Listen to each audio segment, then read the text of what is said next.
Good morning. I'm Peter Milios from the Finance News Network. The Dow Jones Industrial Average broke a three-day losing streak Wednesday as Treasury yields pulled back from multi-year highs following the release of much weaker than expected jobs data. Overall, the 30 stock index gained about 127 points, or 0.4%.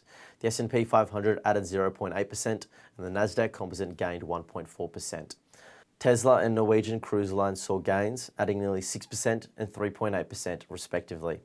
On the other end, Devon Energy and Marathon Oil fell about 5%, while Halliburton and APA each slid more than 4%. Wednesday's moves follow the release of new jobs data. ADP said 89,000 private payrolls were added last month.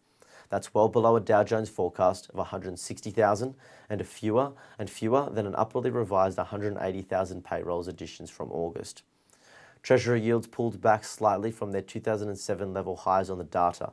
The 10-year Treasury yield was last trading at 4.729%. Higher interest rates have increased fears of a recession and have pushed mortgage rates nearly 8%. Consequently, mortgage demand fell to its lowest levels since 1996. Investors remain on edge and are looking toward Friday's release of September's non-farm payrolls data for more indications on the strength of the labour market. Turning to commodities now, oil prices dropped over $5 overnight due to declining fuel demand and a pessimistic economic outlook, with Brent crude settling at $85.81 per barrel, down 5.6%, and WTI falling to $84.22 a barrel, also down 5.6%.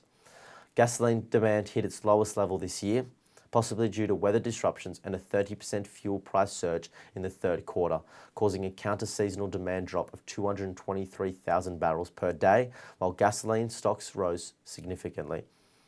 Saudi Arabia and Russia continued their production cuts, but declining refinery margins and economic concerns may challenge their ability to address weakening demand. And the International Nickel Study Group anticipates that the global nickel market surplus will expand to 239,000 metric tonnes by 2024, up from the 223,000 metric tonnes in the current year, potentially exerting further downward pressure on the nickel prices that have already fallen by about 38% in the current year.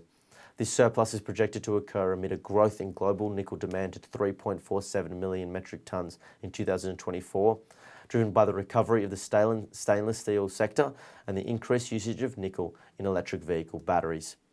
Overall, within the S&P 500, consumer discretionary was the best performing sector, rising nearly 2%. Energy was the index's worst performing sector on Wednesday as a result of the fall in oil prices. The SPY futures are pointing to a 0.5% gain.